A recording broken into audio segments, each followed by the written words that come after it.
Hello, everybody. It's Dr. Bean Elizabeth here for our March Madness, and we're going to be hopping down the bunny trail, hippity hoppity. Okay, I won't sing. I love to sing, but I don't sing well. But anyway, so good morning, America, or wherever you are. And we are going to have some fun today because I want to take you through just a couple key milestones that you should be aware of in order to assess a little fiddle fart's postural integrity. And so we're going to do that by hopping down the bunny trail. ChiroSecure, thank you so much for giving us this opportunity. We are going to dodge out and go to some slides and have some fun as we hop along. So many of you, Elizabeth is going to take a nap just for a few minutes. So many of you may feel like this bunny, right? When you're coming to like, what do I do about milestones and what do they mean and what do I look for? And if a kiddo isn't meeting it, what do I do? And you've got this, you're exasperated look on your face like this bunny that's hopping through the air. Or maybe it's just a bunny hopping through the air. Anyway, nevertheless, let's have some fun today and hop down that bunny trail. And like I said, ChiroSecure, you're amazing for giving us this opportunity to educate and enlighten the world about the benefits of chiropractic and why these little fiddle farts should be under chiropractic care.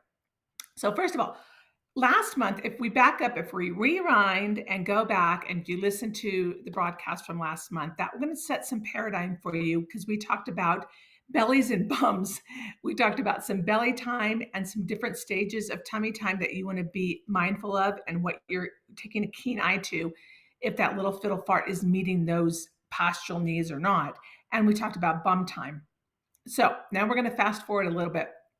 And this kind of dovetails into what we did last month. So these are 4 key locomotor patterns that you want to kind of be mindful of. Are these kiddos progressing through these stages? And again, this is how you build a milestone practice. You educate parents and caregivers that these are key things we want to make sure that little fiddle fart is progressing and moving through. And if they have vertebral subluxations, they might not be able to get in these neuromotor patterns. Keyword, neuromotor, brain building, developmental patterns, movement patterns in order to foster optimum brain development. So these 4, we go through what we call the fish or spinal patterning. Again, go back to last broadcast when we talked about tummy time. And this is a lot of belly time, extension time, building vestibular input, proprioceptive input to the brain, but we need to be free of vertebral subluxations in the spine in order to get into those patterns. Then we go into this push pattern, 4 or 5-ish months that little fiddle farts on the belly, but pushing themselves up. And then we go to these homolateral crawl patterns and these contralateral crawl patterns. So you want to be mindful, are they moving through these stages and hitting these milestones? Because this is going to be a precursor to what we're going to talk about now and having that core tone. It's all about having that core tone in order now to progress developmentally. And we're specifically going to talk about jumping and hopping today in honor of our March Madness and Easter fun. So these 4 patterns first, and then we're going to go to jumping. Age 2 or 3-ish, we're going to start to see that little fiddle fart being able to jump both feet off the ground. But what do they need to do to get to that point? They need to be able to be walking, running, and navigating steps, even if it's just 1 foot at a time, navigating steps. Those things come before they're going to start jumping. There's a thing called gravitational insecurity. That means we don't like our feet leaving the ground, especially both feet at the same time. That is going to be really if we have poor vestibular tone. So rewind, especially back to last month when we talked about belly time and coming up into extension, head at 45 degrees and then 90 degrees and being able to be up and look around. That is a ton of vestibular development.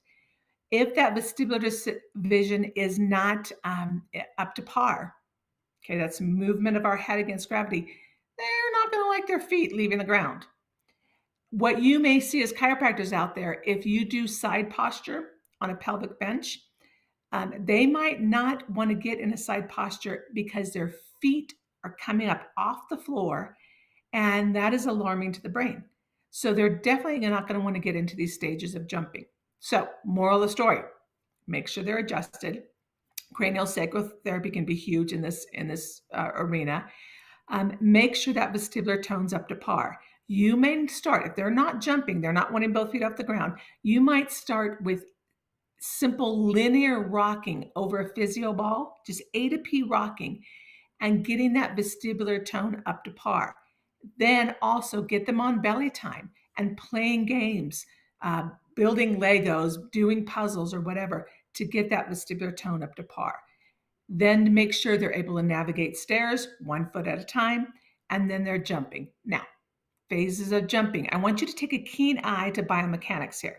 One, we need to make sure that the ankles are not subluxated. So you might have to do some extremity work because initially jumping is going to be kind of like a pogo stick. They're just up and down. Arms aren't moving. Arms are to their side. They're jumping flat-footed up, okay? And they're landing flat-footed to have a wider, broad surface area when they land because they're more comfortable. Then they should progress to where the arms, the shoulders kind of come up when they're jumping and arms come up in front of them. And you're going to start to get some movement, some flexion, and then ankles to get like a springboard off the ground. So initially you start with that peg leg, landing with a flat foot, arms kind of are stiff to the side, but we should get progressive developmental movement if the core is up to par, is developmentally okay. That means we have good core trunk control, like we talked about last episode, because if they don't have good postural control, and if they're subluxated and that gross motor hasn't come on board, they're not going to want to go through these phases of jumping. They might jump, but they might be in a very premature level of jumping, meaning both feet come up, they come down flat-footed, arms aren't moving, they're more stiff to the side. Rather than arms being able to be in front of them, come down in a more springboard landing fashion. Ankles are flexed, hips are flexed, and they move smoothly. When they come out of that jump, then they can just take off and start walking from there. Okay, so there's phases of jumping we need to look for.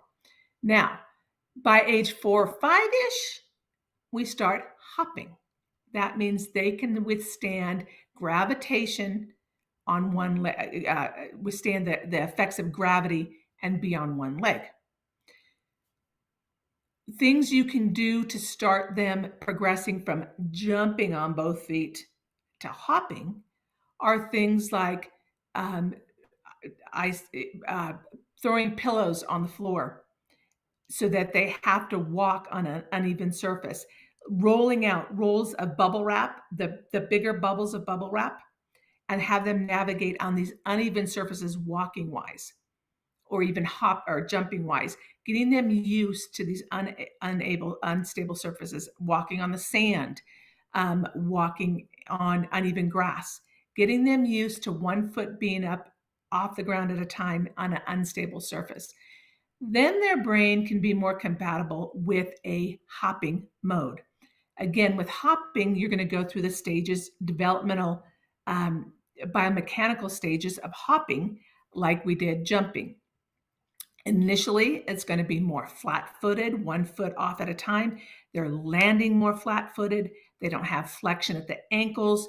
They're more guarded with their arms because their brain is getting used to this developmental stage.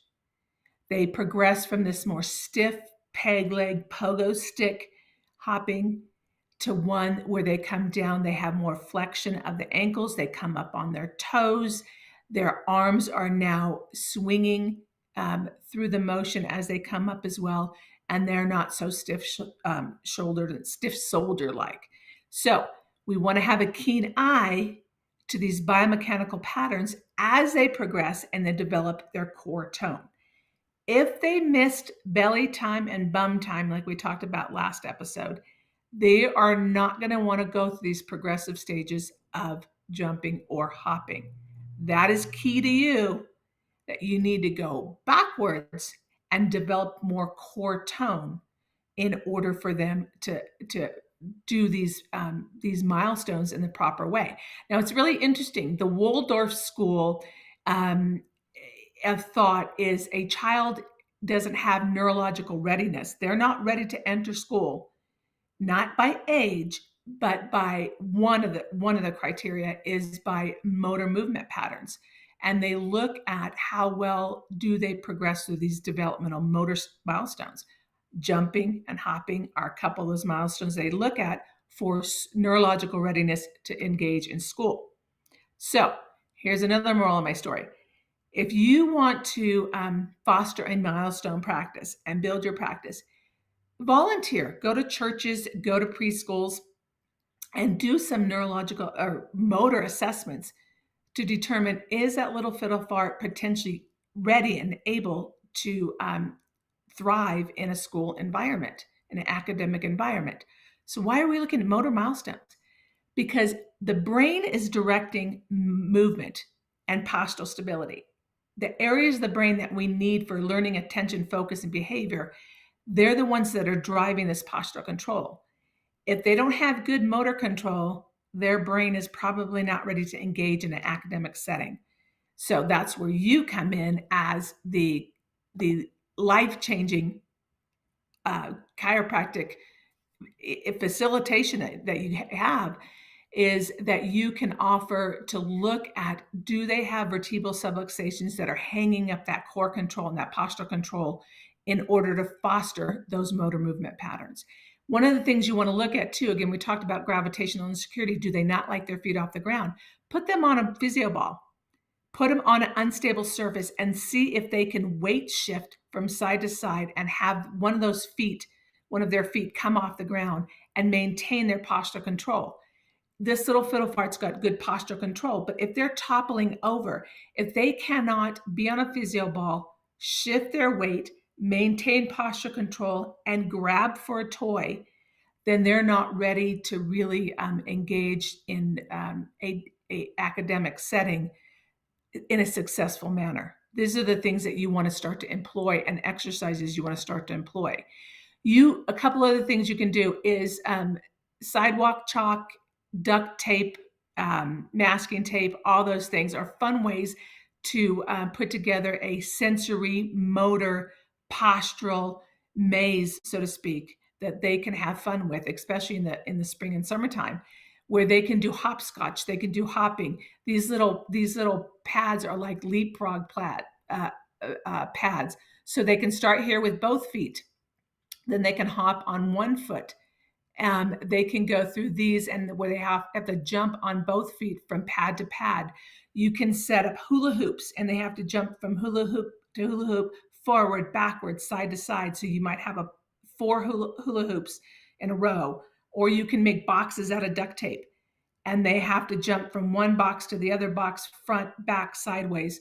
By the age of 5, that little fiddle fart should be able to hop on one foot, forward, backward, and side to side. So these are key things that you want to look at in order to, again, determine neurological readiness, especially for the academic setting. So gross before fine. Gross motor, core control, the tree trunk matures and comes on board before fine motor control.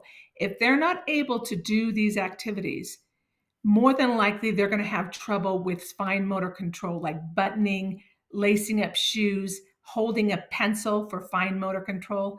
And these are things that are going to be very exhausting and laborious for them in the classroom setting. So you can take a keen eye. Do they have good core control? Are they ready for neurological readiness for school? Is that going to prepare them to be able to do fine motor activities like speech, oral motor, writing, visual motor, being able to read and track? If they don't have good core control on board, those fine motor abilities are going to be lacking. They're going to be less successful and ready for the school paradigm. More on that next month. So hopefully this gives you some key things to look forward to. 2 things I want you to look for. Can they jump? Can they hop? Can they do it with good mechanics? If they can't, you've got some work to do.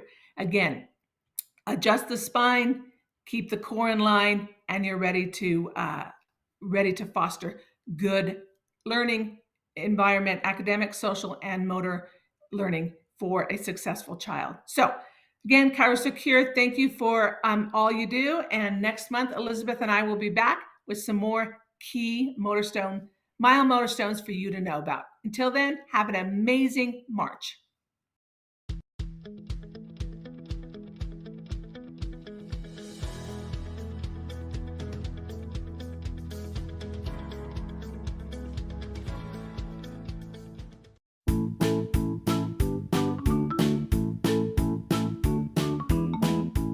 Today's pediatric show, Look to the Children, was brought to you by ChiroSecure.